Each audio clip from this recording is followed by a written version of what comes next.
Que nada, agradecerles nuevamente la puntualidad a ustedes de parte de la organización y de parte también del doctor Oviedo. Y continuamos con la cuarta clase del curso de Redacción Parlamentaria 1. Doctor. Muy bien, muy buenos días.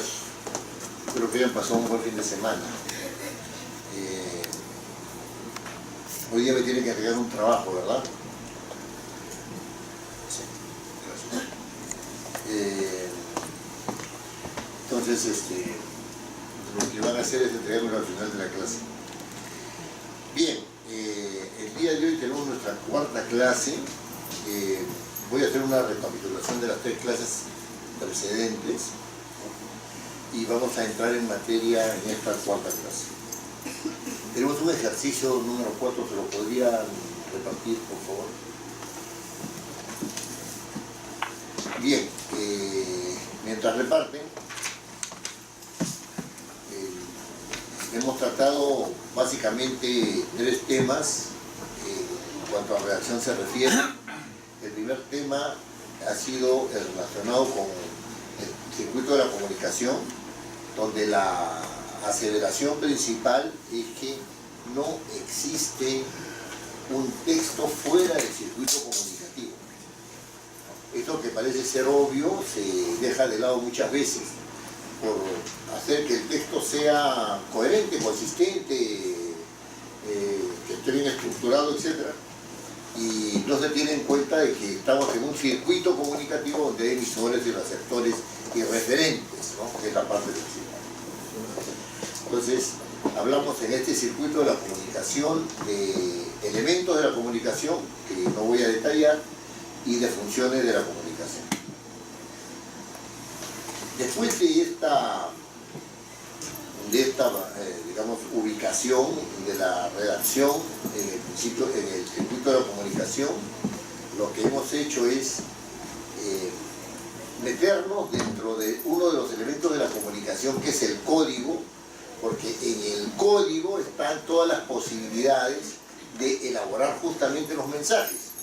Y cuando digo que están todas las posibilidades de elaborar los mensajes, lo que estoy queriendo decir es que están los elementos que uno puede utilizar y están las reglas, ¿no es cierto?, a través de las cuales esos elementos se organizan para dar lugar a un mensaje. Pero además están dos procesos, ¿no?, que son los procesos de selección y de combinación, ¿no?, que son dos procesos que nos permiten utilizar los elementos y las reglas de manera adecuada. Y estos elementos de todo este proceso de tener elementos y para que sean seleccionados y combinados según reglas, es lo que se denomina comúnmente el proceso de codificación de mensajes, y su entendimiento es el proceso de decodificación de mensajes, ¿no? Esa es la otra parte que encontramos dentro del código, ¿no? Sin entrar nosotros a la idea de iniciar este curso por la parte sonora del lenguaje, que es la que da lugar a las reglas de combinación fónica del lenguaje, ¿no? Los sonidos no pueden combinarse de cualquier manera, ¿no? Y obedecen a reglas. Nos situamos en un elemento básico del código, que es la palabra, ¿verdad?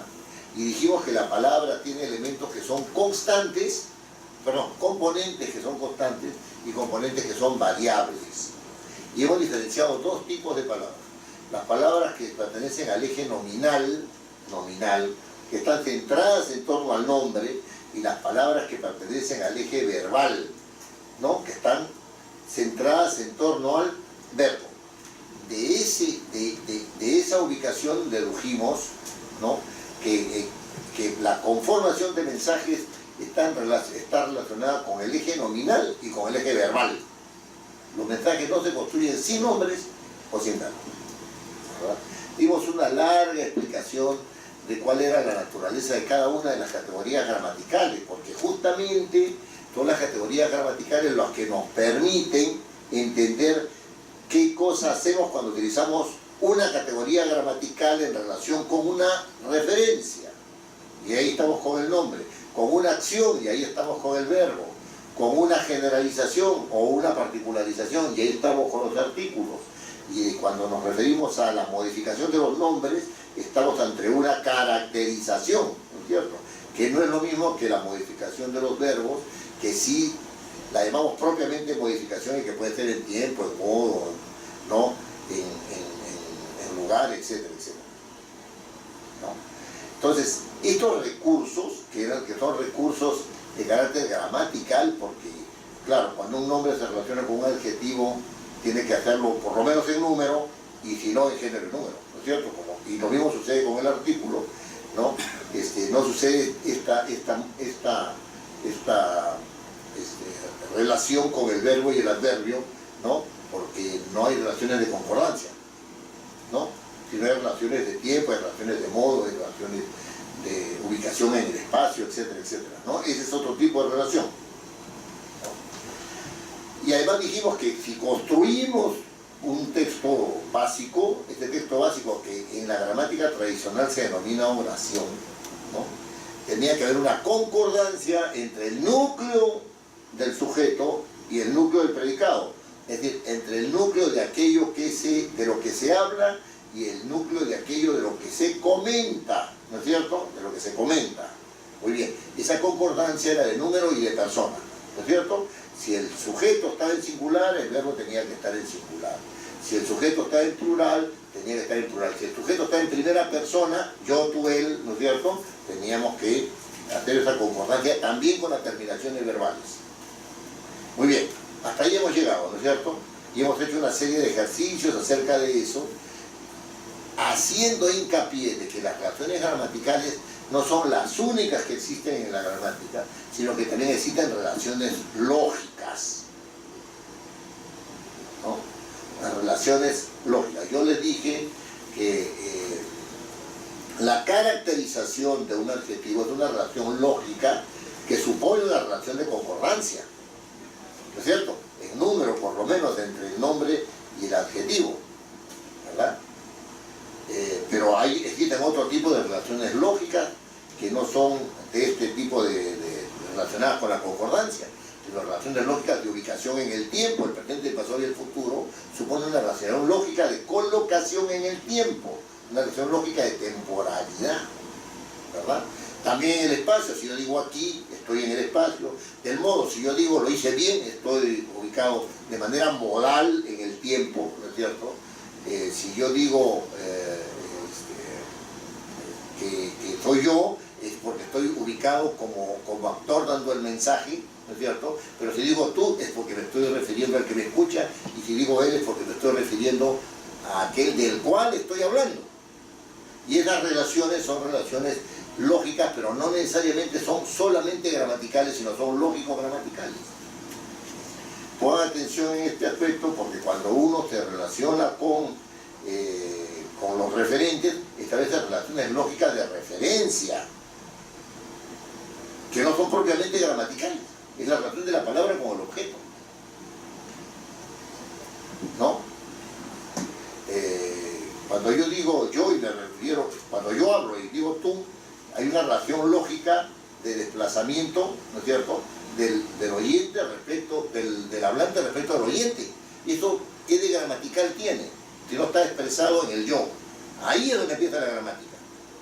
Pero esa relación lógica está subyacente al manejo gramatical de los términos, ¿correcto? O sea, si yo digo que la casa es aguada, hay una relación lógica anómala, ¿no es cierto? ¿Por qué es anómala esa relación?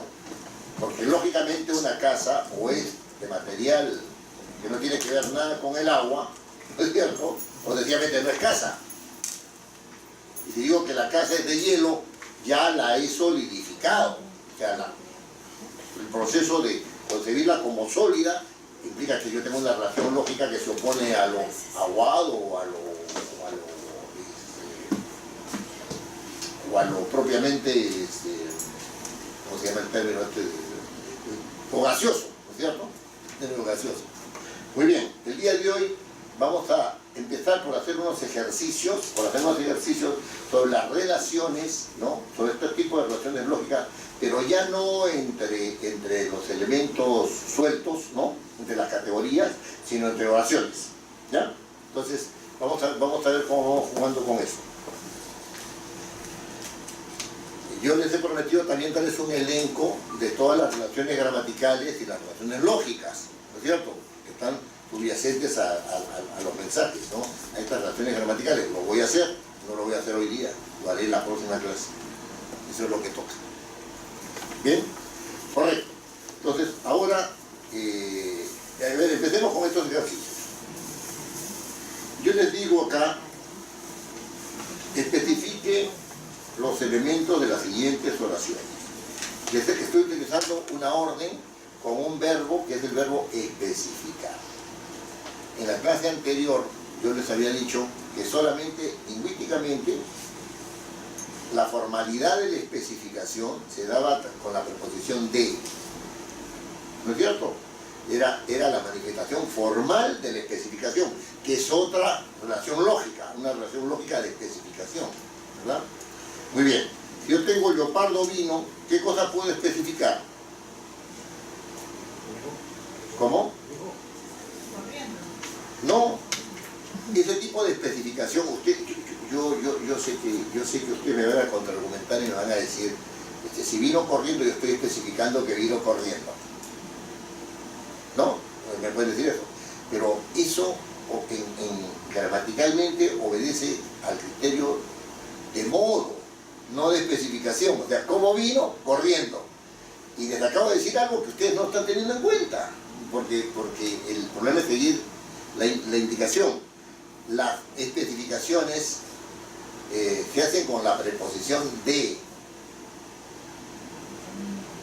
Utilicen la preposición de e introduzcanla en una combinación, ¿no es cierto? Estamos seleccionando la preposición de e introduzcanla en esta oración. El leopardo vino, ¿no es cierto? El leopardo vino, ¿no? De África. Perfecto. Estamos especificando. Pero si solamente quiero especificar el leopardo, ¿qué digo? ¿Cómo especifico? Ya no la oración, ¿no es cierto? Ya no el verbo, ¿no? ¿No? ¿De dónde vino? ¿No? De África. Estoy especificando, hay una especificación, efectivamente. Y si quiero especificar el leopardo,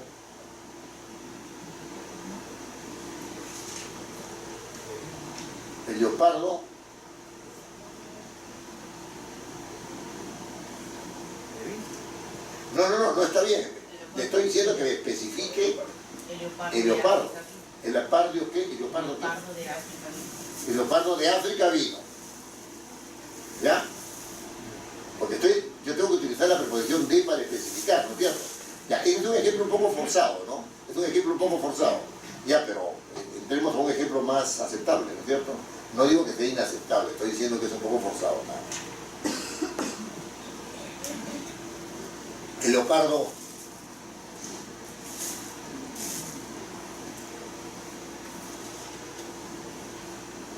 no va a ser difícil especificar eso, ¿no? ¿O sí?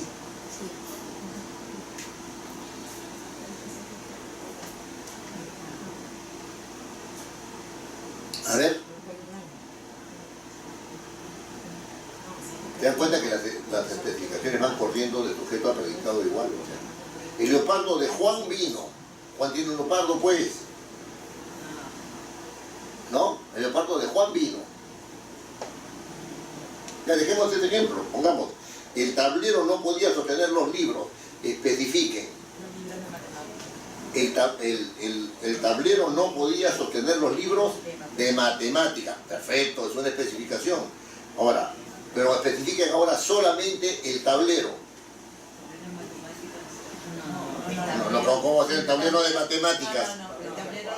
¿El tablero de quién? El tablero de madera. El tablero de madera no podía, ¿no?, sostener los libros ya de matemática, ¿no es cierto?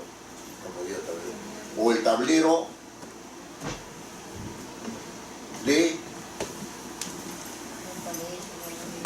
del colegio, el tablero del colegio no podía sostener las matemáticas. Perfecto. Sigamos. Me gustan los gnomos que hace mi esposa.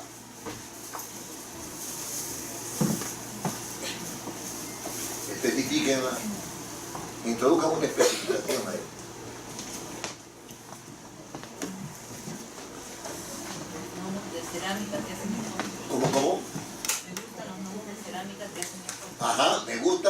lomo de cerámica que hace mi esposa, podría ser de tela también, ¿no es cierto? ¿No? Podría ser de tela también, ¿no? Y ahora especifiquen mi esposa.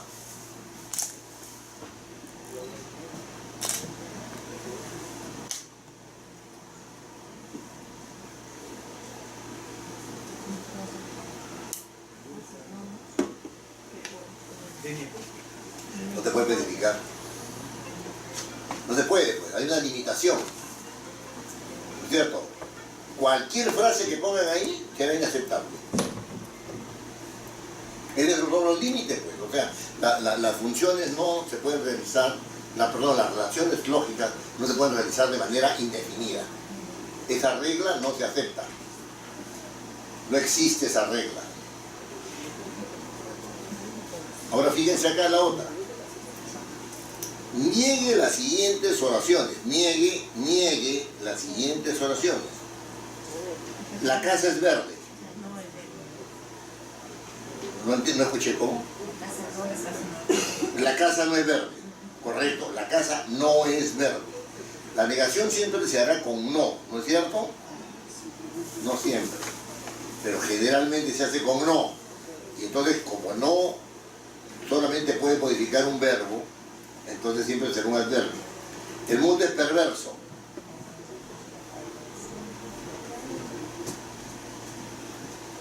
Negación. No es perverso, correcto. Juan no tiene varias casas.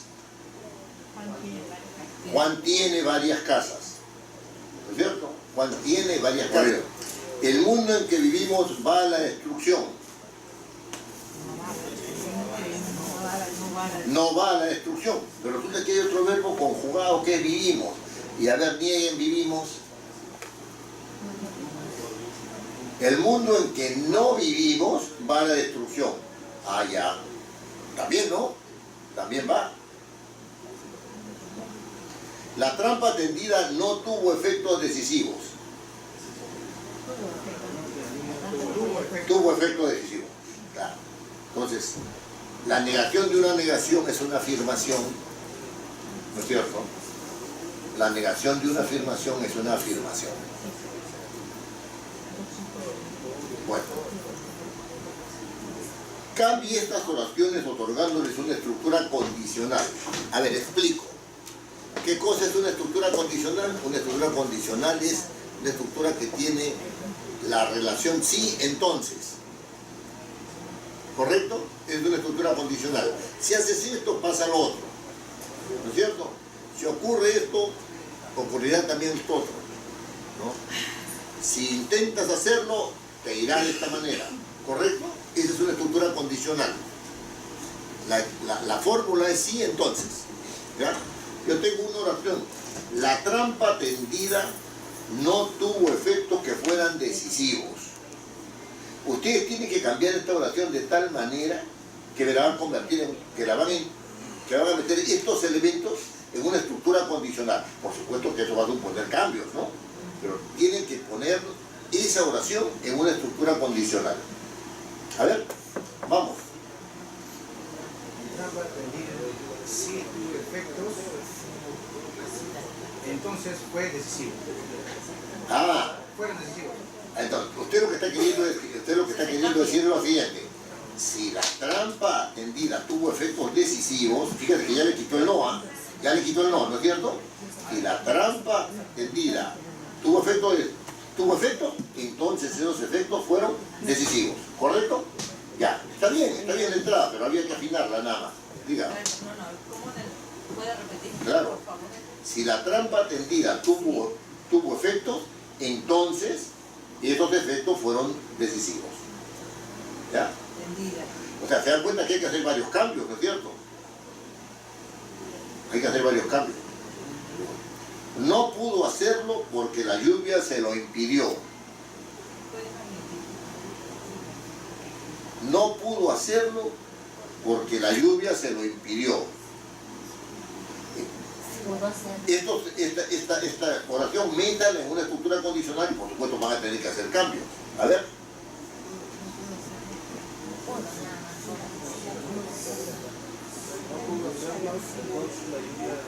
Sí pudo. Si no pudo hacerlo es... Entonces la lluvia se impidió. Ah, ya, pero no tiene por qué utilizar necesariamente entonces.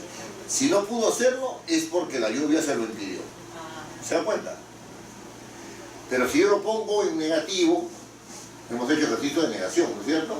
Si yo lo pongo en negativo, podría decir, si la lluvia no se lo hubiera impedido, hubiera podido hacerlo. Si la lluvia no se lo hubiera impedido, hubiera podido hacerlo. ¿Me siguen bien o no? ¿Me siguen bien? ¿O estoy yendo muy rápido? muy rápido. Muy rápido. Si la lluvia no se lo hubiera impedido, hubiera podido hacerlo. Y el entonces. ¿Por qué tiene que funcionar el entonces explícitamente? No tiene. O sea, No necesariamente. la relación es condición-consecuencia, ¿no es cierto? Si usted nombra la consecuencia sin decir entonces, igualito es consecuencia. Claro, eso no se dice. O sea, podemos suponer esto. Podemos suponer el entonces. ¿Eso es a lo que se refiere usted? ¿Eso es lo que quiere decir? Eso lo ha reemplazado con hubiera. O sea, nosotros entendimos que tenías No, sencillamente lo he dejado de lado porque no es necesario. Pero o sea, Aunque se sobreentiende. Está sobreentendido. Sí. No necesariamente tengo que poner sí y entonces. No necesariamente. La relación lógica es sí entonces. Pero esa es la relación lógica. En los términos no necesariamente esa conjunción y la otra tienen necesariamente que estar. ¿No? ¿cómo quedaría si Usted podría, vamos a retomar. La trampa tendida no tuvo efectos que fueran decisivos. Usted, ¿cuál es su nombre? María Elena, ¿podría ponerme esta oración en una estructura condicional?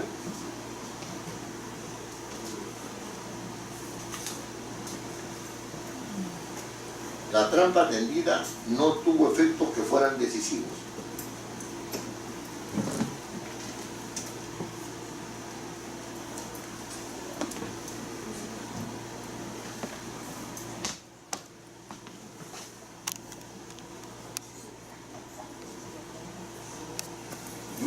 Intente primero meterlo dentro de la estructura sí entonces, ¿ya? Si después utiliza el entonces o no lo utiliza, ese es otro tema. Pero trate de meterlo en esa estructura. Si la trampa Tendida. no tuvo efectos, perdón, No va, ¿no es cierto? Quítele el no. si la trampa tendida tuvo efectos, Entonces, entonces fueron decisivos.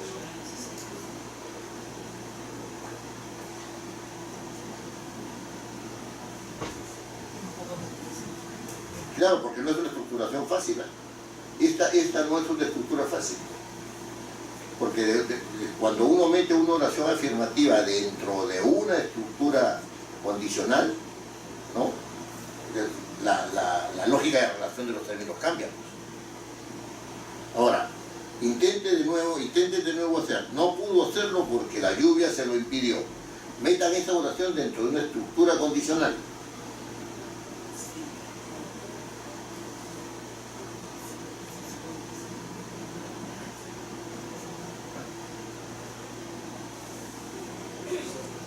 Estamos retomando de nuevo. A ver.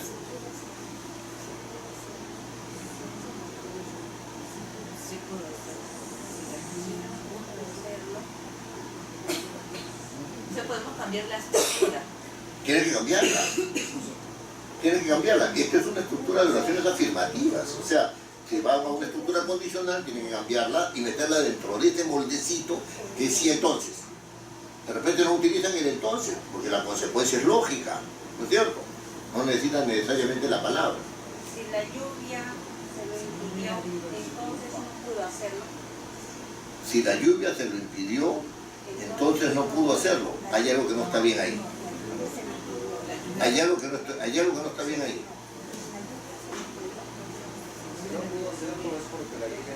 Si no pudo hacerlo es porque la lluvia se lo impidió. Ahí sí hay una consistencia entre la condición y la consecuencia. Pero se están dando cuenta que la consecuencia tiene que ver con la causalidad. Ya, ahí, bueno, ya ese es otro tema que no va a entrar. ¿Cómo lo haría usted? Usted que está tan problematizada con este tema, a ver, intente, no pudo hacerlo porque la lluvia se lo impidió. A ver, métalo. Sí, a usted. Me estaba trabajando la primera porque... No, trabaje usted la segunda porque la primera le resulta a usted complicada. Después, No, ya no sé si estaría bien. a ver. Si los efectos, si no tuvo efectos que fueran decisivos, entonces la trampa tendida. Ya, entonces la trampa estuvo mal tendida. No tuvo efecto decisivo, pues. Entonces la trampa estuvo mal tendida. Hay necesidad de modificar eso. Porque usted está con... Entonces la trampa no funcionó. La trampa no funcionó. Perfecto. Perfecto. O sea, no se ancla usted en los términos de la oración original. Tiene que hacer una variación. Bueno, me alegra su buena voluntad por aprender. Lo está haciendo bien. A ver, no pudo hacerlo porque la lluvia se lo impidió. A ver. Si no hubiera habido lluvia, Ya. entonces él lo hubiera podido hacer. Perfecto. Esa lógica está bien. Muy bien. Está muy bien. Y están utilizando bien los verbos porque cuando usted dice que sí, entonces se habría hecho eso. ¿Cómo que se habría hecho eso? Se hubiera hecho eso. ¿Cómo se habría hecho eso? ¿Es eso? ¿Por dónde vamos? ¿No? Bien. La muerte lo sorprendió en el camino hacia la Meca. Metan esta oración en una estructura condicional.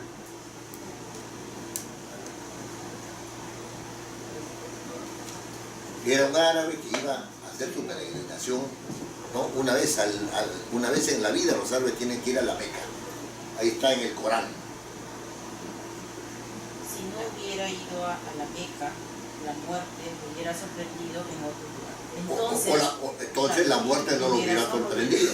O lo hubiera sorprendido en otro lugar. No Igual sé. iba a morir. Claro. No, pero no tenga miedo de decir entonces. Pero también si no tiene por qué utilizarlo, no lo utilice. Si no hubiera ido a la Meca, la muerte no lo hubiera sorprendido. Igualito en consecuencia. ¿Lo puedo reemplazar por algún signo de puntuación? Sí, por supuesto. Eso es gráfico. ¿Te das cuenta? Eso es gráfico. Ahora la cuestión es acá lo lógico. ¿Cierto? ¿Alguna otra forma de manejar esta última oración? Si la muerte no lo hubiera sorprendido, hubiera estado camino a la Meca. No. Si la muerte no lo hubiera sorprendido, hubiera estado yéndose a otra parte. Pero también... No sé si me han explicado. O sea, la muerte lo sorprendió camino a la Meca. Pero lo que Si la muerte no lo hubiera sorprendido, no estaría yendo camino a la Meca. es lo que... No, ella dijo otra cosa. Repita lo que dijo. Si la muerte no lo hubiera sorprendido, hubiera estado camino a la Meca.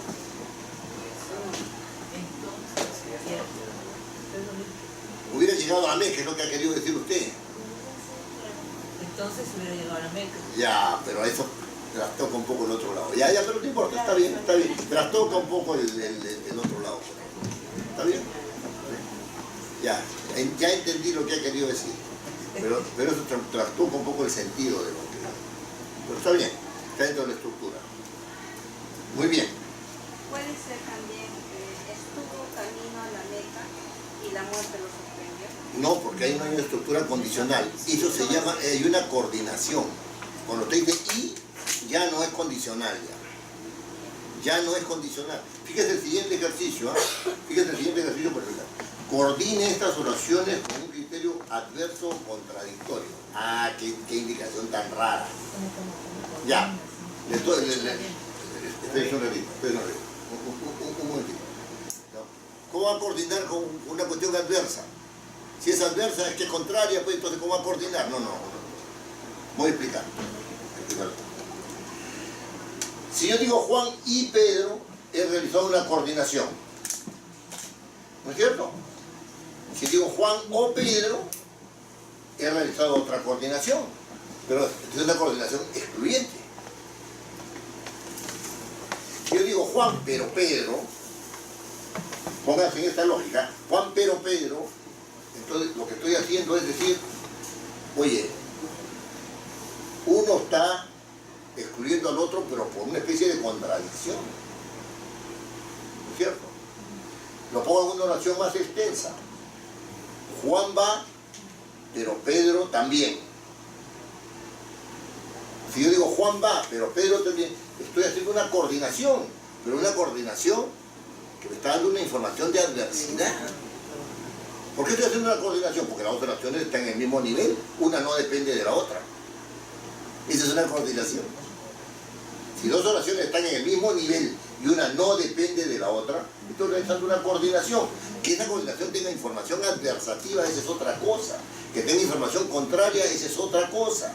Estoy coordinando dos oraciones que están en el mismo nivel.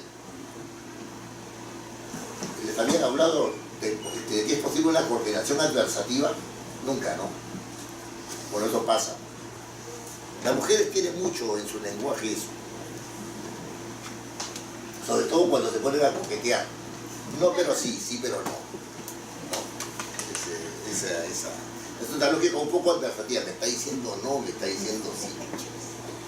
Hay que descifrar ese tema. ¿No?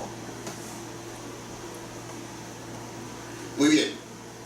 Ella creyó, fíjense, con el ejemplo se va a ir aclarando esto. Ella creyó haber amanecido en el bosque. Coordinar significa agregarle otra oración, ¿no es cierto? Ah, pero, entonces el pero ya no es que está confluyendo todo, sino que esto va por su lado y el otro va por el otro, ¿no es cierto? ¿No? Ya. Ella creyó haber amanecido en el bosque, pero, ¿cómo? Ella creyó haber amanecido en el bosque, pero no es verdad. Pero no es verdad, o no era verdad para hacer más... ¿Ya? No es verdad. Pero con un poco más de creatividad, ella creyó haber amanecido en el bosque, ¿no? Ella creyó haber amanecido en el bosque, Pero amaneció en su casa. pero estaba en su casa. Pero estaba en su casa. Está interesante. ¿Se dan cuenta de lo que le digo? En vez de pero, ¿qué otra conjunción podría utilizar? Sin embargo, estaba en su casa. No obstante, estaba en su casa, etc. ¿Se dan cuenta? Entonces, yo realizo una coordinación que no es necesariamente una coordinación donde las cosas confluyen, sino que también se separan en la información del mensaje. Solo podemos afirmar lo que nos consta. Agréguenle otra oración que coordine, pero que no confluya, ¿no es cierto? En cuanto a información. A ver. Solo podemos afirmar lo que nos consta, sin embargo creemos en él. Sin embargo, creemos en él. Me saca usted la casilla porque ahí hay un supuesto, ¿no es cierto? Donde él, tengo que hacer todo un razonamiento, ¿no? Él nos ha dicho algo que no nos consta y que por lo tanto, sin embargo, le vamos a creer. No, muy complicado.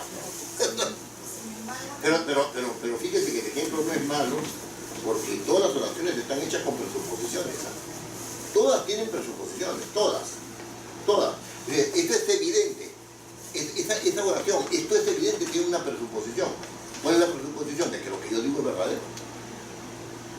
Y si esto que digo que es evidente es falso, por ahí va el ataque al argumento, ¿no?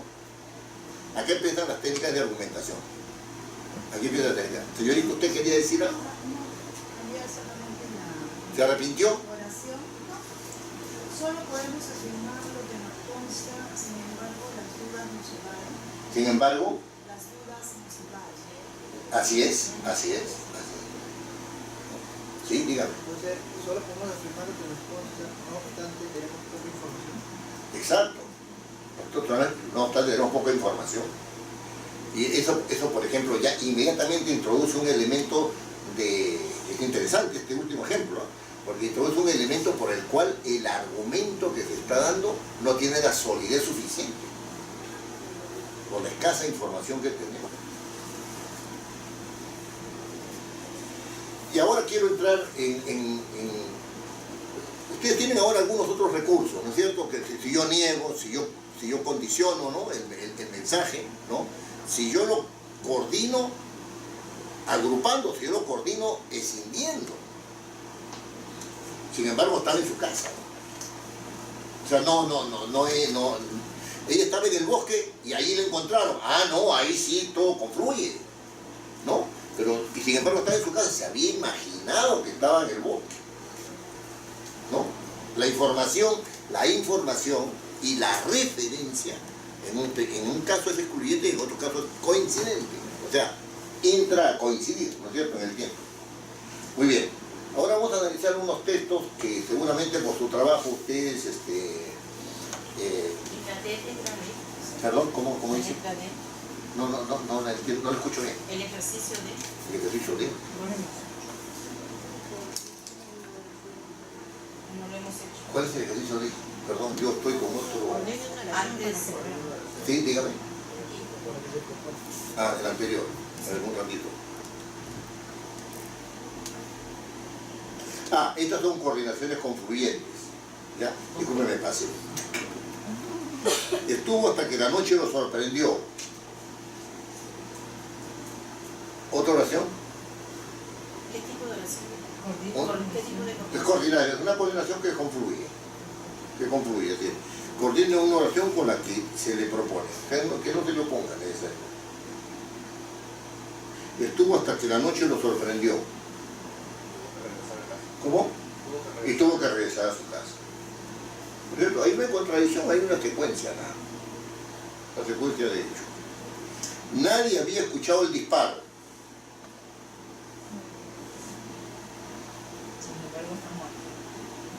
Sin embargo,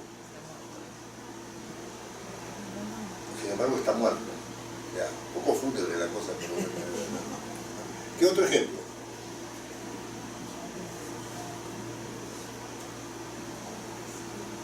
Nadie había escuchado el disparo, por eso no lo ayudaron.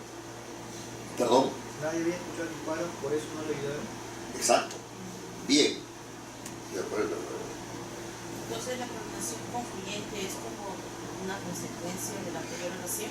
Podría ser una consecuencia, pero también podría ser una simple... No, claro, la consecuencia te explica con por qué, ¿no? Perdón, con el por qué, ¿no es cierto? Nadie escuchó el disparo, por eso, ¿no? Por eso nadie lo auxilió. Pero estuvo hasta que la noche lo sorprendió y tomó un taxi, que eso no tiene nada de causal, ¿no? Que sencillamente está siguiendo la secuencia de los hechos, ¿no? Solamente la secuencia de los hechos. Entonces, ¿no? la coordinación confluyente se refiere a la secuencia de los hechos, a eso pues, o sea, quiero más o menos tener una idea de... No, yo entiendo lo que... Usted quiere sacar la regla. Todavía no lo haga, no se preocupe.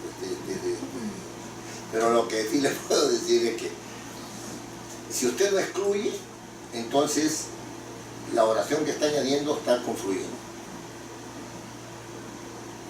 No hay otra. Aquí se puede entrar en 48.000 elucubraciones y posibilidades, ¿ah?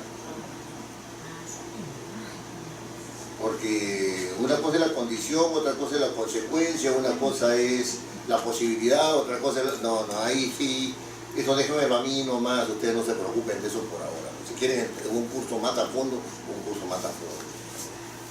Porque si no, no llegamos nunca, con 8 clases no se puede entrar nada. Ya, ahora vamos a hacer lo inverso, ¿no es cierto? Ahora hemos estado construyendo, ¿no? Estamos construyendo ejemplos, ahora vamos a decodificar, o sea, acá hay un texto. Hay un texto de un artículo del reglamento, que si no me equivoco es el tercero, que dice, el Congreso como órgano representativo, artículo segundo, inicio, dice, artículo, el Congreso de la República es el órgano representativo de la Nación. Ustedes tienen instrumentos para entrarle a la interpretación de este texto. A ver, ¿cómo le entrarían?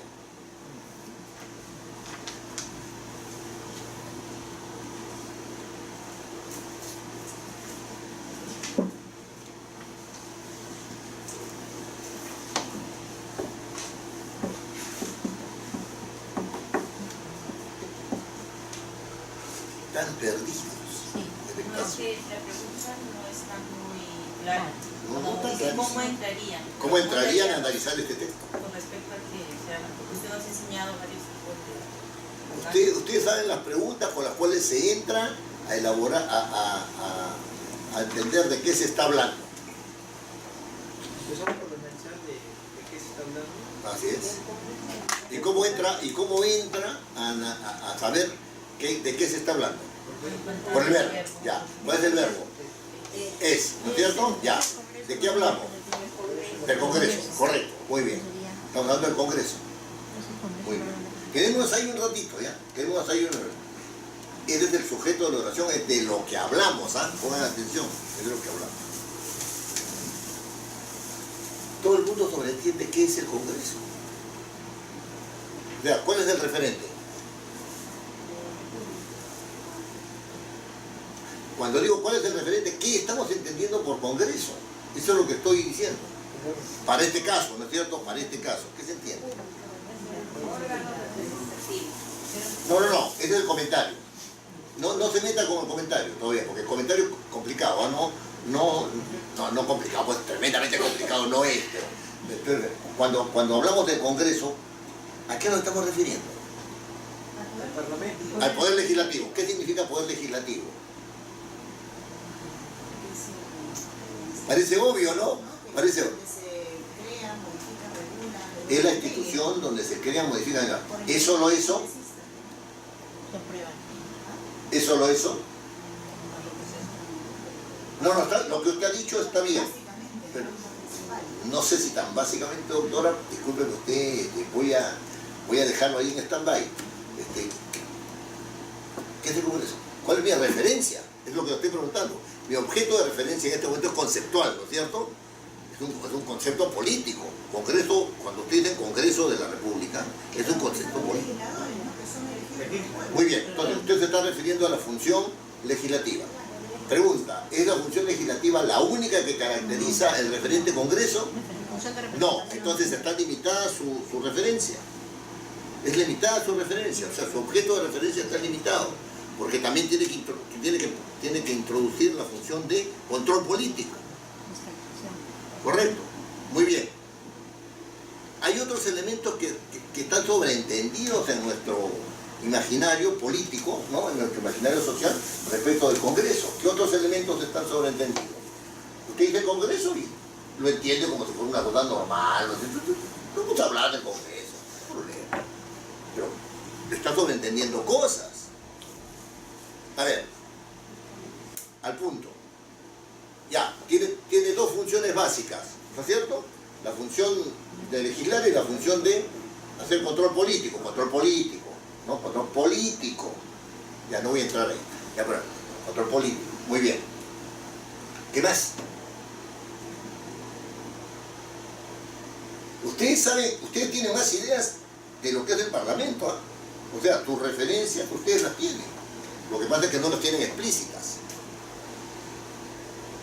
¿Usted qué otra cosa podría decir del Parlamento? La referencia al primer poder del Estado. Ya, esa es una opción, ¿no es cierto? Porque decimos que todos los poderes son iguales, pero es una opción, y es una opción válida. Para mí es el primer poder del Estado. ¿Está bien? Pero eso va a condicionar lo que sigue. Ojo, eso va a condicionar lo que sigue. Continuemos. A ver, ¿qué otros elementos, qué otros componentes tiene como referente, ¿no es cierto? ¿No es cierto? El Congreso.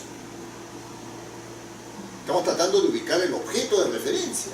Eso es importante, ¿no? O sea, si hablamos del Congreso así en términos amplísimos, podemos referirnos a cualquier Congreso, hasta el Congreso de abogados, el Congreso de la comunidad campesina, de comunidades campesinas, pues, no, Acá no, acá estamos situando.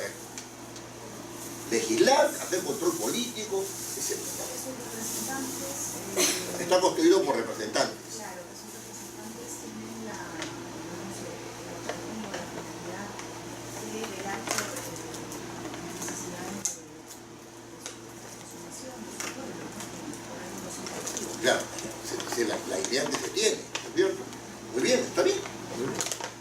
También ustedes acá están, como han seleccionado estos rasgos, ¿no? Rasgos de este concepto, que han construido ese referente, ¿no es cierto? Ustedes tienen eso, ¿no?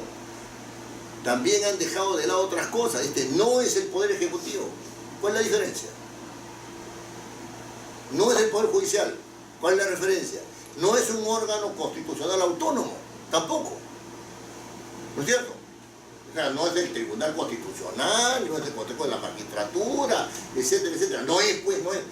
Ustedes están ubicándose cuando dicen el Congreso, ¿no? Y ojo que ahí dice, no solamente dice el Congreso, sino dice el Congreso de la República. Ese Congreso de la República tiene una frase nominal acá, a la cual nos hemos referido ahorita, pero dice que es de la República, no de la monarquía, no del sistema liberal, no, dice de la República. Nosotros constituimos una, ¿qué cosa es una república? Una nación soberana, democrática, ¿no? Sí, es una nación soberana, democrática, pero bajo un régimen político. ¿Qué régimen político tiene la República?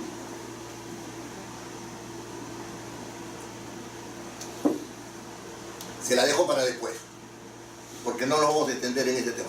Pero se dan cuenta cómo el objeto de referencia es complejo. No estamos hablando, nosotros decimos del Congreso de la República y ahí nomás vamos, tiramos para adelante y qué sé yo. Acá. ¿Cuál es nuestro objeto de referencia? Es un Congreso, pero es el Congreso de la República. ¿No es cierto? Si llamáramos Congreso a las asambleas regionales, ¿no es cierto? Teníamos congresos regionales, entonces ya no es Congreso de la República. ¿No es cierto? Vamos ahí. Ahora dice, en la segunda parte dice, es el órgano representativo de la nación.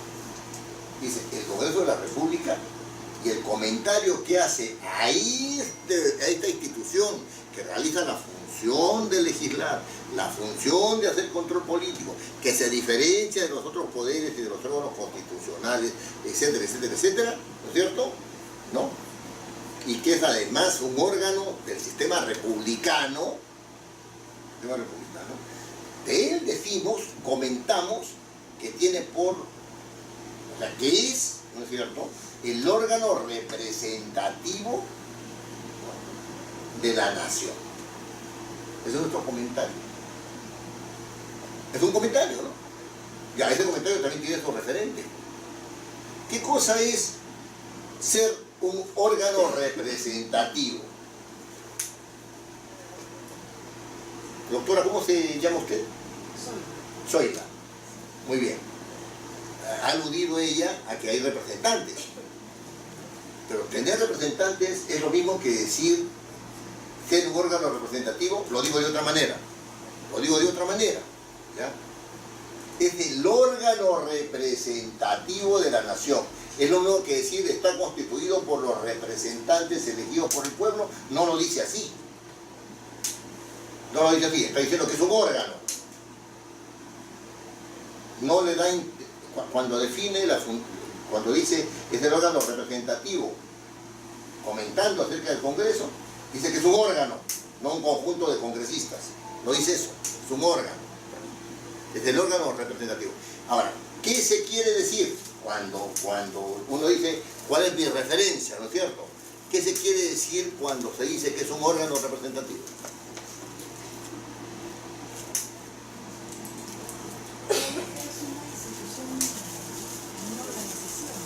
Que es una organización, correcto, ya.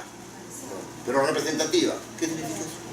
Fíjense la importancia del adjetivo, porque representativo ahí es adjetivo porque está modificando a órgano, que es un sustantivo. Fíjense la importancia de eso. No es cualquier órgano, es un órgano representativo. Ya. ¿Qué cosa que te quiere decir con eso? O sea, ¿a qué nos referimos cuando decimos que el Congreso es un órgano representativo?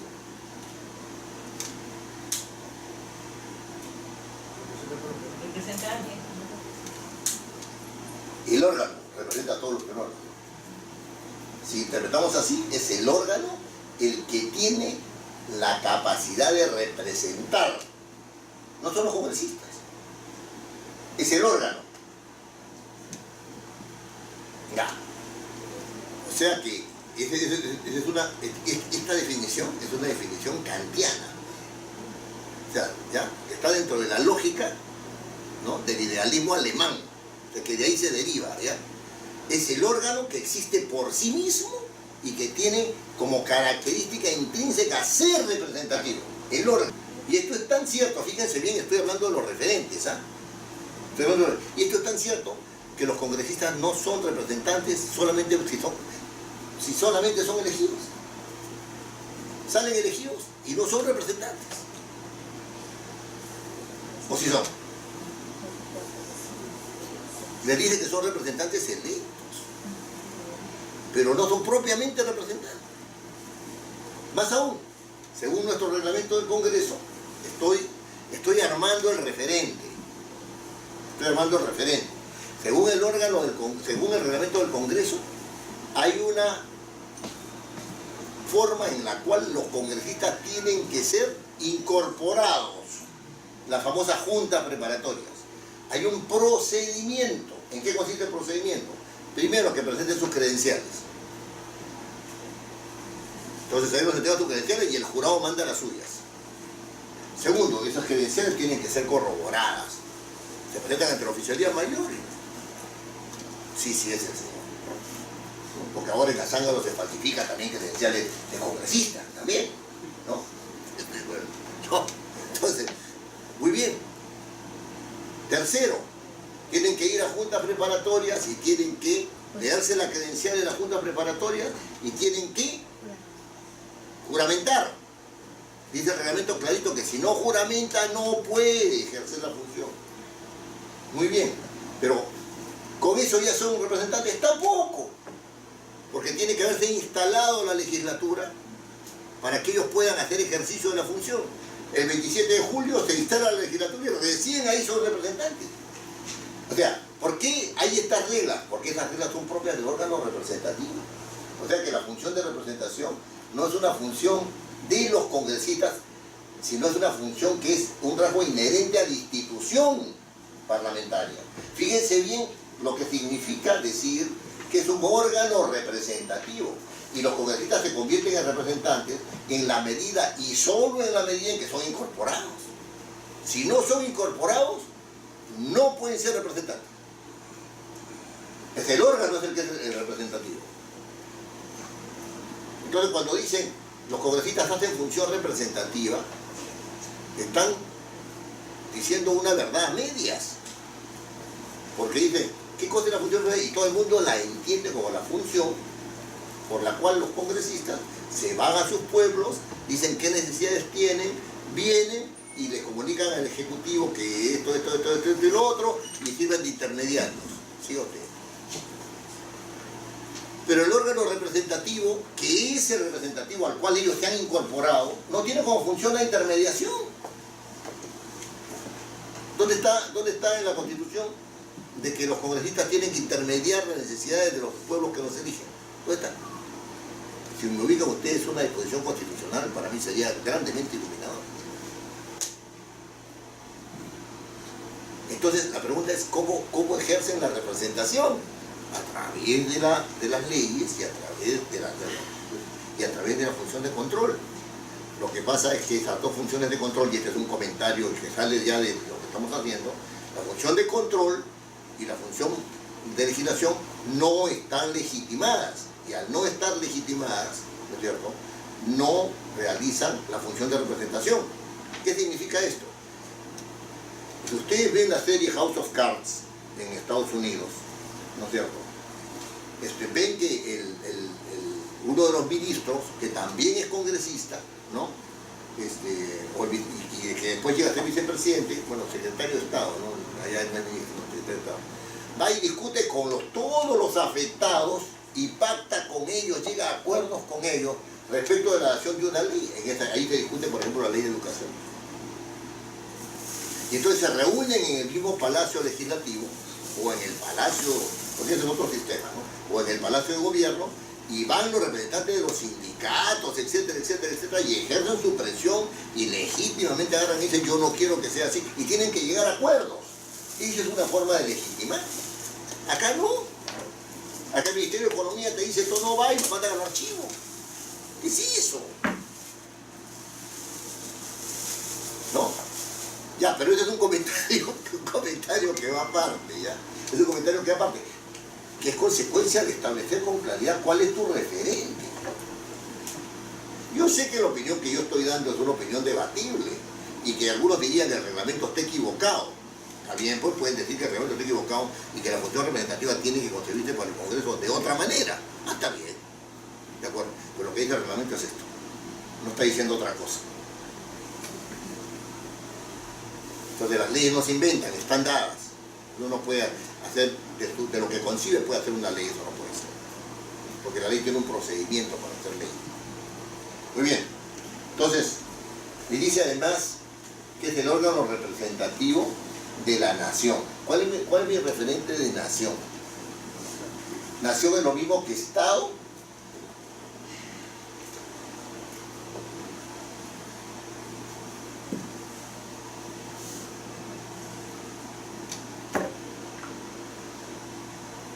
No, ya sé que ustedes están de acuerdo que nación no es lo mismo que Estado, ¿no es cierto? Pero ¿qué cosa quiere decir que el Congreso de la República es el órgano representativo? Ya hemos hablado de eso, pero hay una especificación, ¿no es cierto? Una especificación con D, ¿no? Una especificación de la nación. ¿Qué cosa entiende por nación?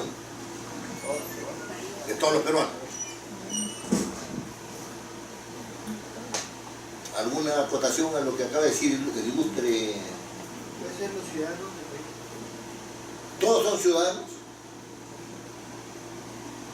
¿Todos somos ciudadanos? Si la nación la entendemos como ciudadanía, hasta los 18 no hay ciudadanía plena. Por lo tanto, todos los menores de 18 no formarían parte de la nación. ¿Está usted de acuerdo con eso o no? No. Entonces está rebobinando, ¿no es cierto? Ya. Muy bien. ¿Se da cuenta, no? ¿Qué cosa tiene por nación? Ya, hemos tenido este acercamiento.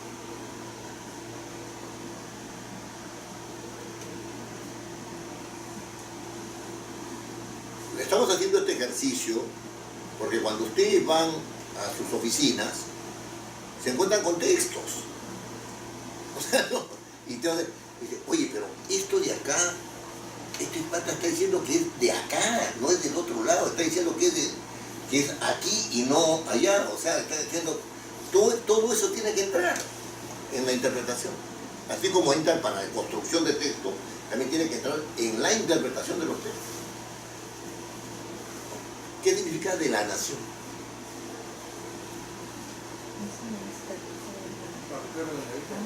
¿Cómo? Un territorio. Usted le ha añadido el asunto territorial. Interesante, ¿no? Interesante. O sea, hay una ubicación geográfica donde los habitantes pueden constituir una nación. ¿Y por qué? Es interesante lo que dice. Y nadie diría que es falso. Al contrario, diría que es acertado. Pero ¿por qué tiene que haber el asunto territorial? Porque la nación no se entiende sin territorio, salvo que usted adopte, desde el punto de vista jurídico, desde el punto de vista antropológico sí, pueden haber naciones que estén en varios territorios, eso sí, pero no hemos adoptado un criterio antropológico. El criterio jurídico entiende que un Estado está dentro de un territorio y por lo tanto la nación gobernada por ese Estado, ¿no es cierto?, tiene que estar dentro de ese territorio, no puede estar afuera, ¿no? ¿Se da cuenta cómo se va armando, no? O sea, cómo se van armando los referentes. Si tuviéramos que sacar una conclusión, ¿no? Tendríamos que unir nuestras referencias del Congreso, ¿no es cierto?, y hacerlas coincidir con las referencias del comentario que estamos realizando acerca del Congreso. Y ahí es que confluyen las cosas. los mensajes siempre tienen referencias complejas, ¿ah? Nunca tienen referencias simples. Siempre tienen referencias complejas. Están unidos a otros mensajes. Están unidos a otros mensajes. Este es el caso. Este es el caso. Yo podría decir, el Congreso de la República es el órgano representativo. ¿Sí? Hice una especificación de la nación, no de otra cosa, no del Estado, no, de la nación. Se ha perdido usted una parte interesantísima, doctora, por llegar tarde, ¿ve? Y su amiga está llegando. Así son ellas, pues así son ellas, se hacen esperar, se hacen esperar. Ya. Muy bien, ahora vamos a ir al texto número 2. Fíjense bien, lo voy a leer con detenimiento. La formación de la confianza entre los integrantes de las comisiones, a las que consideramos el corazón del Congreso, entre los grupos partidarios que se reúnen con sus portavoces y entre los miembros de la directiva, es el paso final que asegura una concertación exitosa.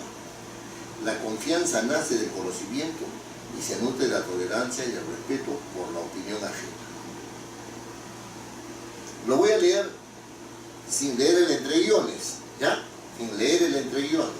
Dice, la formación de la confianza entre los integrantes de las comisiones, entre los grupos partidarios que se reúnen con sus portavoces y entre los miembros de la directiva, es el paso final que asegura una concertación exitosa.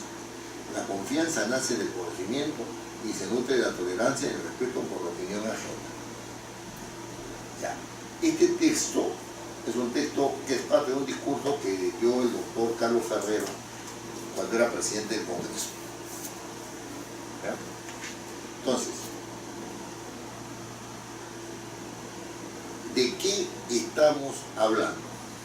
Esa es la primera pregunta, ¿no es cierto? Ya.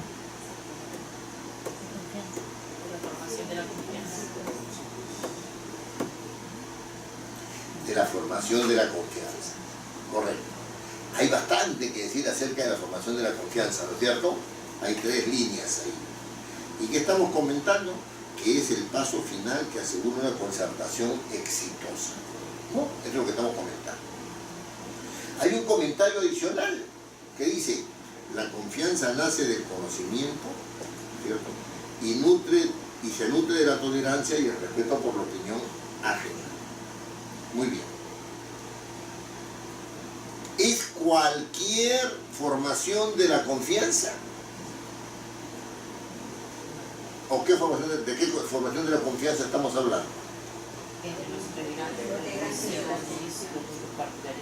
La formación de la confianza entre los integrantes de las comisiones, entre los grupos partidarios que se reúnen con sus portavoces y entre los miembros de la directiva. ¿No es cierto? De eso estamos hablando. Entonces, estamos hablando de qué tipo de confianza estamos hablando. ¿Qué entendemos por formación de la confianza? O sea, cuando decimos qué entendemos de formación de la confianza, estamos yendo al núcleo de aquello que queremos comentar. ¿Qué entendemos por la formación de la confianza? ¿Cuál es nuestra referencia cuando utilizamos estos términos?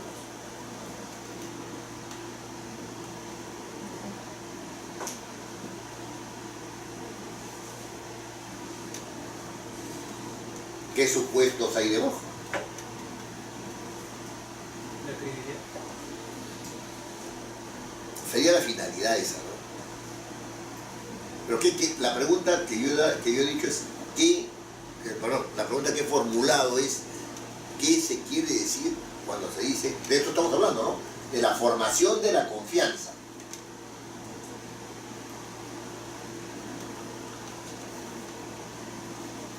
¿Qué puede decir la formación de la confianza? La cultura, la opinión de los Ciñase a los términos que están utilizados acá. ¿Cómo? Que tiene una buena formación cultural. No.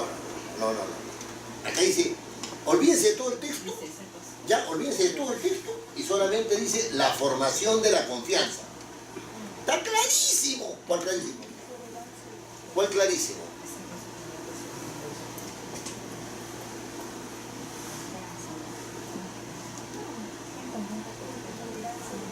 ¿Cómo? Tolerancia y el No. respeto. Ciñanse a los términos. Fíjense bien, acá hay un supuesto lógico. Y ese supuesto lógico ustedes no lo están viendo. Es parte del entrenamiento, es parte del entrenamiento. No es un reproche a lo que le estoy diciendo. ¿Qué cosa se quiere decir con la formación de la confianza? ¿Cómo llegas a confiar en alguien? Correcto, ya, es un proceso. Ya, ojo, estamos hablando de un proceso.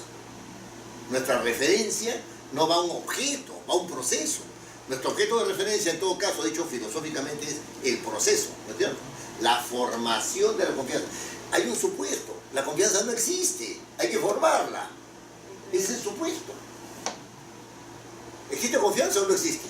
Si se va a formar, no existe confianza, pues, o hay una confianza endeble, pues, ¿no? Pero todo esto de decir que no hay confianza, hay una confianza endeble, supone que yo conozco cuáles son las relaciones entre qué. Porque la formación de la confianza es entre, ¿no? Entre, ¿no?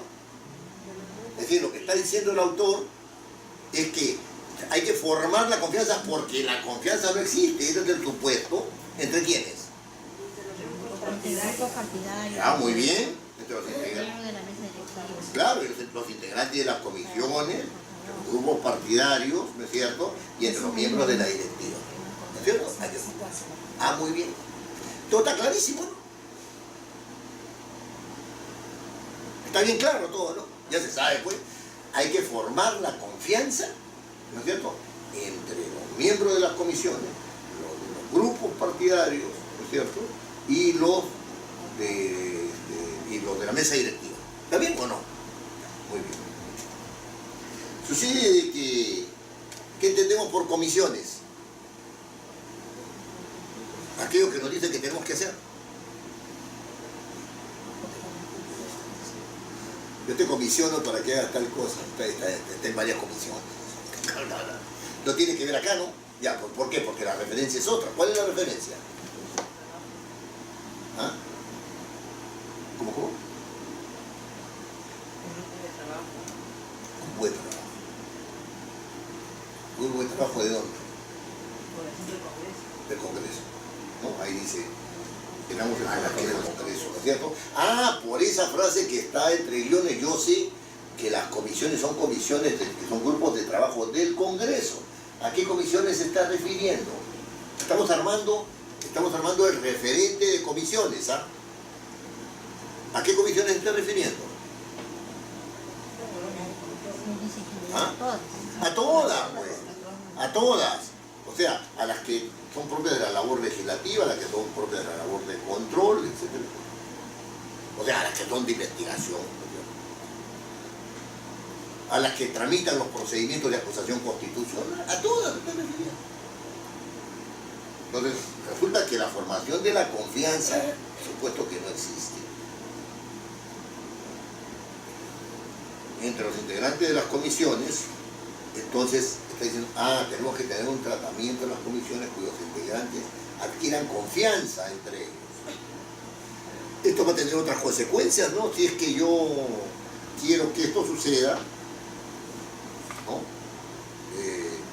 Va a tener otras consecuencias, es decir, yo tengo que adoptar unas políticas respecto al tratamiento de los presidentes de la comisión o de la mesa directiva de las comisiones para que se genere esa confianza, sino ¿quién la va a generar? Porque el presidente lo diga, no se van a generar esas condiciones. ¿No es cierto? Ya, pero ya esa es una consecuencia. Es una consecuencia. Pero ya, se trata, en primer lugar, hay que generar confianza, una confianza que no existe, ¿no es cierto?, entre los miembros de las comisiones. Correcto.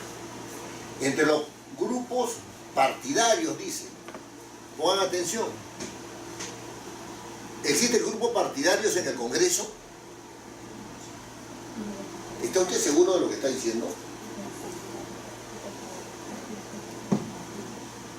Yo hago la pregunta nomás, no. Es a modo de reto, nada más. No. Porque estoy tratando de establecer cuál es la referencia de los grupos partidarios, ¿no es cierto? Si en el Congreso usted dice hay reunión de grupos partidarios, ¿funciona o no funciona? Ya, si usted hace la votación de grupos parlamentarios, ¿un grupo parlamentario es igual que un grupo partidario? ¿Perdón? De acuerdo al artículo que usted está expresando, se refiere a las comisiones, definitivamente estamos enfocados en lo que es el tema del Congreso. Sí, sí. No podemos salir a otro esquema, ¿no? Correcto. Si nos centramos en esto, se trata de bancadas, se trata de comisiones, son grupos especializados. ¿La bancada es un grupo partidario? No, para nada. Para nada. ¿Y funcionan los partidos o las bancadas en el Congreso? ¿Perdón? Ah, no, pero eso está fuera. Eso está fuera, o sea, me refiero, yo no digo que no haya influencia de los partidos, ni que cada persona pertenezca a un partido determinado, pero las bancadas no están formadas exclusivamente por partidos. En el caso que hay una mayoría ahora de 76, ¿cuánto? Ya son menos, ¿no? ¿Cuánto? Algunos lo dicen con mucho gusto, ya son 71, ya bajando. 71, ¿no? 71, ya, son 71, y que coincida con el grupo partidario, ¿no es cierto? Está bien, pues coincide con el grupo partidario. Son 6, coincide con el grupo partidario, sí, otros 6 también coinciden con el grupo partidario, ¿no? Pero coinciden. ¿Qué pasa si se rompe un grupo? Ya se salió la señora Donaire, ¿no? Salió la señora Donaire, se queda solita. ¿Qué pasa si dos grupos hacen coalición? ¿No? No, ya sé que hay una prohibición. Ya sé que hay una prohibición. Y es una prohibición hecha con una intención política clara de no desintegrar los grupos parlamentarios, ¿cierto? Pero en el Frente Amplio hay dos grupos partidarios. Entonces un grupo parlamentario no necesariamente coincide con el partido. Y hay montones de casos donde se han hecho coaliciones, donde han habido rupturas. ¿Qué pasa? Pongamos en el caso, el fujimorismo se divide en dos. Van al partido todos, ¿no? Van al partido todos y se reúnen como partidarios. Y sin embargo tienen dos grupos parlamentarios. Son dos grupos parlamentarios. Podría darse ese caso, ¿no? Es un caso hipotético. Entonces, yo digo, es propio hablar de grupos partidarios al interior, en la conformación del Congreso. No es propio. Por lo tanto, mi referencia va a ser distinta. Acá se han escandalizado de que la señora Keiko se reúna con su bancada. ¿Por qué tienen que escandalizar de eso? La señora Verónica también puede reunirse con su bancada. No pasa nada. Ahora, que el grupo parlamentario, ¿no es cierto?, diga que la señora ha tomado esta decisión y que ellos acatan, eso es un problema ya de estrategia política. No lo pueden decir, pues. Porque ella no es congresista, ninguna de las dos son congresistas. No tienen por qué manejar el Congreso, que se entiende que es autónomo por definición. Ahí se produce un conflicto de carácter político. Pero la referencia acá no se puede hablar propiamente, y acá está uno de los principios de la redacción adecuada del principio de propiedad. No se puede hablar propiamente de grupos partidarios en el Congreso. Se puede hablar, con propiedad se habla de grupos parlamentarios.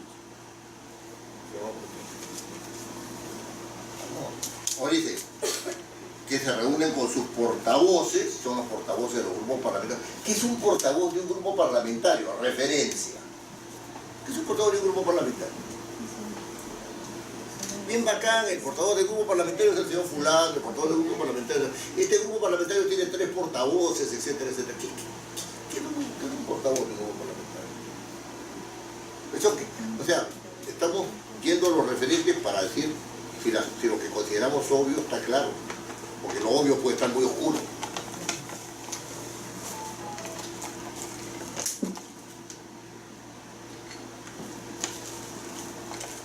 ¿Qué es un portavoz? ¿Cómo se entiende a un portavoz? ¿Qué cosa quiero decir? ¿Qué cosa quiero decir? ¿A qué me refiero cuando digo portavoz? ¿Perdón? Representante del grupo. ¿Qué? Representante del grupo, elegido por el grupo partidario para que sea el que lleve la palabra, los acuerdos del grupo o del fin del grupo. Ya. Si no hay acuerdos, entonces no hay portavoz. No, pero sea de transmisión, ¿no? No siempre puede ser. Silencio absoluto. La persona designada para manifestar, sí, para manifestar el sentido, ¿no? Para manifestar el sentido o los acuerdos que tiene el grupo respecto de determinados temas que son propios del Congreso, o que tienen relación con él. Correcto. Pero es del grupo, no es de sí mismo, no, es del grupo parlamentario. Los portavoces, acá no son portavoces del pleno, no son portavoces de las comisiones, no, son partidarios.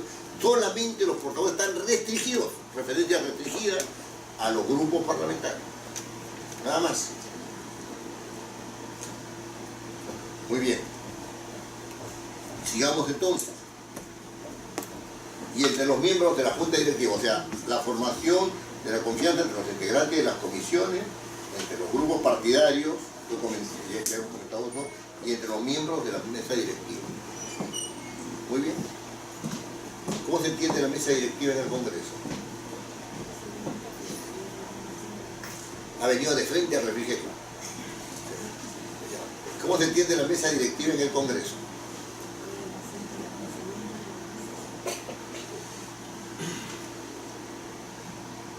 Parece estar claro, ¿no es cierto? O sea, le eligieron a la señora Luz Delgado con 3 más y entonces la mesa directiva.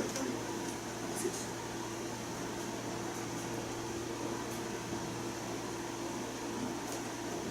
Yo también podía referirme a la mesa directiva, ¿no es cierto?, del Congreso, y podía confundirla con la mesa directiva de la Junta de Portavoces.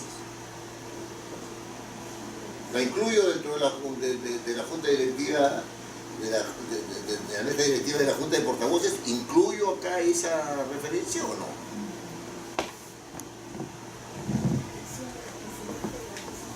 ¿Cómo se forma la mesa directiva de la Junta de Portavoces? Perdón. ¿Qué te de la Junta Preparatoria? ¿Cómo se forma la mesa directiva de las Juntas Preparatorias? ¿Perdón? Ya, el más votado es el presidente de la Junta Preparatoria. Ya. El segundo es el de más edad y el tercero es el de menor edad. ¿Correcto? Ya está, son 3. Ahí no los han elegido para eso, sencillamente los han elegido congresistas, ¿no es cierto? Hay una designación en razón de una norma que dice eso. Punto. Ahí no hay elecciones. No los han elegido para que sea presidente, para que sea secretario de mayor edad y secretario de menor edad. No los han elegido para eso. Sencillamente el cumplimiento de la norma hace que se conforme así. Pero no se está refiriendo a eso acá. Se está refiriendo a una mesa directiva elegida. ¿Cierto? No para conformar el Congreso, sino para hacerlo funcionar. Eso está acá. Porque si fuera la otra, no podría hablarse ni de grupos parlamentarios, ni de portavoces, ¿no es cierto?, ni de comisiones, porque cuando se elige la mesa directiva en junta de portavoces, perdón, en junta preparatoria, ¿no?, en junta preparatoria, no hay, ¿no es cierto?, portavoces, porque no hay grupos parlamentarios constituidos, no existen. Muy bien. Entonces dice, el paso final que asegura una concertación exitosa. Después dice una cosa muy interesante. La confianza nace del conocimiento y se nutre de la tolerancia y el respeto por la opinión ajena. Si yo relaciono esta frase con la referencia de la primera, es decir, la formación de la confianza, ¿no es cierto?, ¿no? La formación de la confianza. Esto quiere decir que la confianza nace del conocimiento. No nos conocemos. 2. Se nutre de la tolerancia. No nos toleramos. Y el respeto por la opinión ajena. No nos respetamos. Tenemos que empezar a respetarnos. O sea, esta última frase, ¿no?, debería estar al principio.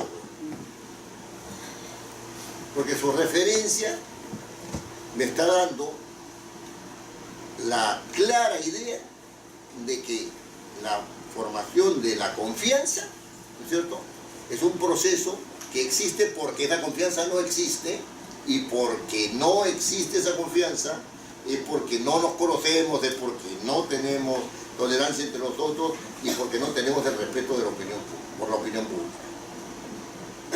Son las tres razones. Pongan atención que en que este texto es un texto ciertamente complejo, ¿no? No es un texto, si yo tengo un núcleo que es la formación de la confianza, la negación de que esa confianza existe porque es un proceso de formación, supone que yo caracterice eso, y efectivamente lo caracteriza, diciendo que debemos apuntar a, porque eso no existe. Porque eso no existe. ¿Y dónde debe ser eso? Ubicación, en las comisiones, en los miembros de las comisiones, en los miembros de los grupos parlamentarios, sobre todo los portavoces, ¿no es cierto?, y en la mesa directiva. Esta opinión de acá es una opinión que está relacionando varios referentes. Y unos referentes los relacionan como materia de la cual se habla, la formación de la confianza, y otra como especificaciones de eso, o explicaciones de eso. Hay diferencia entre especificación y explicación, ¿no es cierto? Entonces, hay varios referentes. Estos referentes tienen que confluir. Si no confluyen, el texto es incoherente. Este es un texto incoherente. ¿Por qué? Porque coloca las causales o las explicaciones, ¿no es cierto?, como solución. No sé si me explico. La confianza nace del conocimiento, se nutre de la tolerancia y el respeto de la opinión pública. Eso no es ni siquiera eso no es una conclusión. Ahí lo está diciendo por qué es que tenemos que ir a la formación de la confianza. Para que haya confianza, me está diciendo, tiene que haber tiene que haber conocimiento de unos con otros, tiene que haber tolerancia y tiene que haber respeto a la opinión pública. Es una finalidad. ¿No? Yo tengo que llegar a eso porque esas son las causas, ¿no es cierto?, que hacen que la confianza no exista. Que lo tengamos que hacer a través de los grupos parlamentarios, eso ya es una cuestión de estrategia. Este texto está mal articulado. El que lo ha escrito, que no creo que sea el doctor Ferrero, yo no sé si el doctor Ferrero escribió bien o mal, ese es otro tema, pero generalmente los presidentes, ustedes saben, los asesores les hacen los discursos, ¿no? Y a veces hay que hacerlos en 5 minutos. No, pero este es un texto inconsistente, es efectivo. Eso no permito que haya celulares en la mesa. Si hay alguien con un celular en la mesa, me paro y me voy, coman solos. No me necesitan.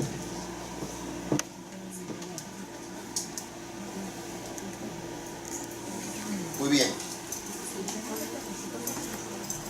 Para reforzar algunos de los aspectos que hemos tocado en vía inductiva en la clase, en la hora precedente, vamos a dar algunos conceptos teóricos que puedan ubicar estos temas de manera más clara.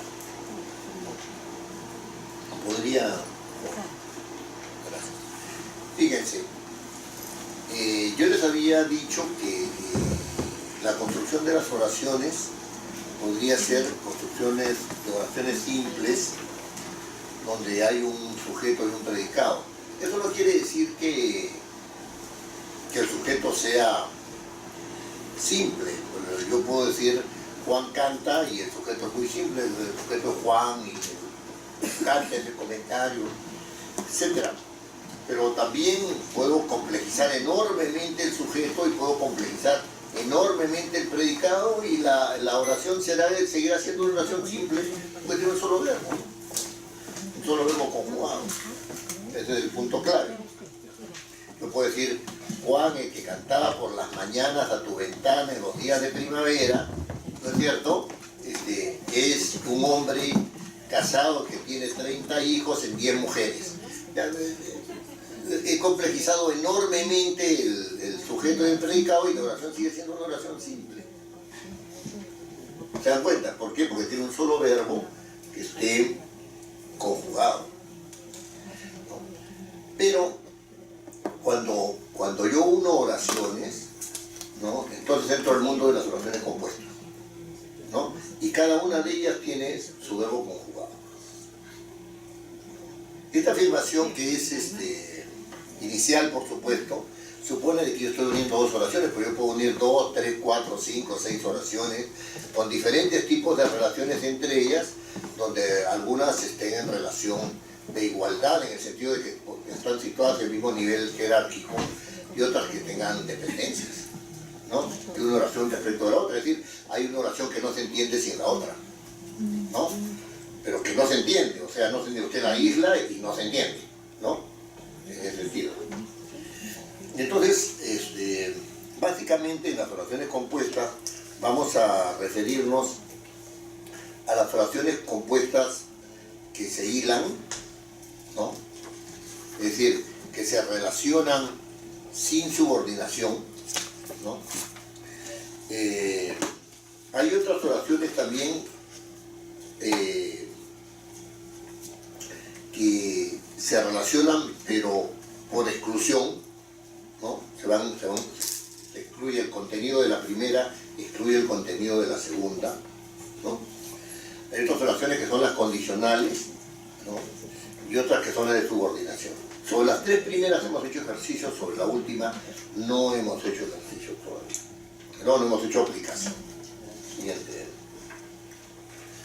Muy bien. Las primeras oraciones compuestas son las que se relacionan sin contradecirse, ¿no es cierto? Se hilan entre ellas, ¿no? Se hilan. La hilación es una manera de composición de las oraciones. Ahí están los ejemplos. Si yo digo María canta y Pedro toca el piano, es evidente que se ha hecho una hilación, ¿no? Está la conjunción y pues esa es la que da la... El perro ladra, el gato solo mira, también se ha hecho una hilación, pero sin ningún elemento que permita relacionarlas. Eso se llama la justaposición, es decir, uno se pone al costado de la otra. Nada más, eso es todo. Y después, eso que se hace, eso hace sea que se venda, sea que no se venda, ¿no es cierto? Es una correlación, ¿no? Sea, ¿no? Hay una correlación. ¿Ya? Estas hilar a través de conjunciones, y es una conjunción, ¿no es cierto? O digamos, sencillamente juxtaponer o establecer correlaciones son modalidades en las cuales se realiza la hilación, ¿no es cierto? Pues se hilan las oraciones. El supuesto es que las oraciones que están siendo unidas para componer el mensaje están siempre en un mismo nivel, no son excluyentes, ¿no? No son excluyentes de entre ellas, su contenido no se excluye.